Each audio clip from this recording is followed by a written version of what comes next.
안녕하세요. 유발 하라리의 사피엔스를 번역한 조현욱 과학과 소통 대표입니다. 오늘은 강연 제4부 사피엔스 허구를 믿는 종 일부를 시작하겠습니다.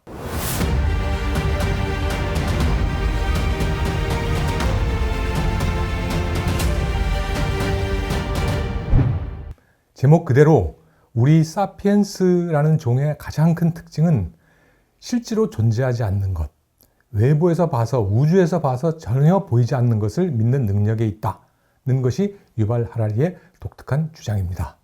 이것을 하라리는 신화라고 표현했는데요. 이 신화에는 종교에서의 신뿐 아니라 법이나 민족, 국가, 돈, 인권, 인간의 존엄성 모두가 포함된다고 합니다. 인간의 의식과 독립적으로 존재하는 객관적인 현상이 아니라 많은 사람들이 믿는 상호주관적 현상이 신화다라고 말하는 겁니다. 즉 상호주관적이라는 것은 나도 믿고 너도 믿고 네가 믿는다는 사실을 내가 믿고 내가 믿는다는 사실을 너도 믿는다, 이런 뜻입니다. 이러한 공통의 믿음을 토대로 실제로 우리 의식의 내부에만 존재하고 외부에는 존재하지 않는 것을 진짜 존재하는 것처럼 믿는다. 이것이 허구를 믿는다는 뜻입니다. 허구를 믿는 것이 중요한 이유는 인간의 대규모 협력은 주로 허구를 바탕으로 이루어져 있다는 의미에서입니다. 가장 대표적인 그 허구 세 가지가 화폐, 종교, 제국입니다. 허구를 믿는 능력이 성공의 원인이라고 하라리는 말합니다. 예컨대 원숭이를 봅시다. 원숭이한테 자, 너 지금 나한테 바나나 한 개 주면 너 죽은 다음에 원숭이 천국에서 바나나 수만 개를 가질 수 있을 거야 라고 약속해서는 도저히 그 원숭이를 설득할 수 없습니다. 그렇지만 인간은 가능합니다. 그러한 허구 덕분에 우리는 상상을 할 수 있고 그것도 집단적인 상상을 할 수 있게 됐다. 예컨대 우리는 성경의 창세기 같은 여러 민족의 공통되는 신화를 만들어낼 수 있다. 성경의 창세기가 왜 여러 민족에 공통되냐면 유대교든 이슬람교든 기독교든 마찬가지로 구약의 창세기는 좀 공통됩니다. 수많은 이방인들과 극도로 유연한 협력을 할 수 있는 것은 서로 같은 허구를 믿기 때문이다. 인간이 호모사피엔스가 세상을 지배하는 이유가 바로 그것이다. 인간의 대규모 협력은 모두가 공통의 신화의 뿌리를 두고 있다는 이야기입니다. 그 신화는 다만 사람들의 집단적인 상상 속에서만 존재한다는 거죠. 현대 국가도 그렇고 중세 교회도 그렇고 고대 도시도 그렇고 원시부족도 모두 그렇습니다. 법인이 예컨대 그런 허구의 대표적인 사례입니다. 다시 말해서 당신을 고용할 수도 있고 땅을 살 수도 있고 벌금을 낼 수도 있습니다.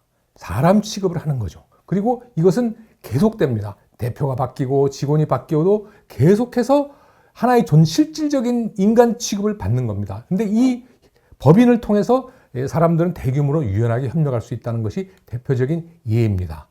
교회는 공통의 종교적 신화의 뿌리를 두고 그 교인끼리 서로 협력할 수 있고 국가도 마찬가지로 공통의 국가적 신화의 기반을 두고 있다는 겁니다. 19세기 이래로 민족국가라는 것이 네이션 스테이트라는 말 자체가 19세기 이후에 새로 만들어진 개념인 거죠. 사법체계 마찬가지로 인권이든 무슨 정의든 하는 공통의 법적인 신화의 뿌리를 두고 있다. 그 모든 것도 사람들이 만들어내고 서로에게 이야기하는 그 상상 허구의 바깥에서는 존재할 수 없다. 인간의 대규모 협동 시스템은 무엇이든지 종교든 정치체제든 교육망이든 법적 제도든 모두가 허구에 기반한 것이다. 이것이 우리 종의 가장 독특한 특징일 것이다 라는 겁니다. 이런 보편적 질서가 만들어지면 잠재적으로는 모두가 우리가 될 수 있다 이거죠. 최초로 등장한 보편적인 질서가 된 후보는 화폐 질서였고 두 번째는 정치적인 것으로서 제국의 질서였고 세 번째 보편적인 질서는 종교라는 거죠. 불교, 기독교, 이슬람교가 하나의 공통의 허구로서 사람들을 묶어주어서 대규모로 유연하게 협력할 수 있게 만들었다는 겁니다. 그래서 우리는 우리 대 그들이라는 보통 이분법적 진화적으로 서로 구분을 하는 습성이 있는데 그것을 처음으로 어떻게든 초월할 수 있게 만든 게 공통의 허구를 믿는 능력 덕분이라는 거죠. 상인한테는 세계 전체가 단일 시장이었다는 거죠. 그리고 모두가 모든 인간은 잠재적 고객이라는 거죠. 어디에서나 누구에게나 적용되는 경제 질서를 상인들은 세우고 싶어 했다는 거죠. 또 제국을 만든 정복자들에게도 마찬가지입니다. 세계 전체가 정복 대상이었고 단일 제국이었고 모든 인간은 잠재적 신민이었다 이거죠. 예언자들에게서는 온 세계의 진리는 하나뿐이었고 모든 인간은 잠재적 신자였다. 어디에서나 누구에게나 적용되는 진리를 세우고자 노력한 겁니다. 이렇게 상인 정복자 예언가가 만든 세상이 현재의 세상이라는 거죠. 그 중에서 대표적으로 꼽히는 것이 돈입니다. 돈은 가장 다원적인 서로 신뢰하는 상호 신뢰 시스템이다. 모든 사람이 신뢰하는 유일한 대상이라는 거죠. 보편적 전환성이 있다. 이것은 무슨 뜻이냐면 돈이 있으면 마치 땅을 충성심으로 바꿀 수도 있고 사법을 건강으로 바꿀 수도 있고 폭력을 지식으로 변환할 수 있다 이 말입니다. 두 번째는 보편적인 신뢰를 가능하다. 돈을 매개로 삼으면 임의의 두 사람은 어떤 프로젝트로도 협력할 수 있다. 서로 모르는 사람끼리. 수백만의 명의 사람들이 무역과 산업에 효과적으로 협력을 한다 이거죠. 예를 들어 이슬람 상인은 로마 기독교 믿지 않지만 로마 황제가 그려진 동전은 얼마든지 받는다 이거예요. 왜냐하면 로마 사람들한테 그것을 써서 로마 사람들의 재화를 얻어낼 수 있으니까. 그래서 가장 옛날부터 쓰였던 것이 조개입니다. 자페라 그러는데 그 별법의 고둥을 말합니다. 중국에서 예전부터 쓰였던 별법의 고둥입니다. 이 고둥이 약간 갈아서 윤이 나게 만들어서 이것을 화폐로 썼습니다. 중국에서만 쓴 것이 아니고 인도네시아에서도 썼고 세계 곳곳에서 쓸 수 있습니다. 인도네시아에서 썼던 별법의 고둥이 또 저렇습니다. 같은 별법의 고둥의 종류가 여러 가지인데 모두 다 화폐로 쓰였다는 공통점이 있습니다. 매우 편리하다는 이유 때문에 널리 쓰였을 것이라고 생각합니다. 돈이 가장 대표적으로 효율적으로 인간을 협력하게 만드는 것은 제 손에 있는 이 레이저 포인터입니다. 이 뭘로 만들었을까요? 플라스틱으로 만들었습니다. 몸체는. 원가가 얼마나 될 것 같습니까? 원가는 몇십 원 안 할 겁니다. 그러나 이 플라스틱을 만드는 데는 엄청난 비용이 들어갑니다. 우선 플라스틱은 석유화학 제품입니다. 석유를 정제해서 남은 재료로 플라스틱을 만듭니다. 그 석유는 어디서 났어요?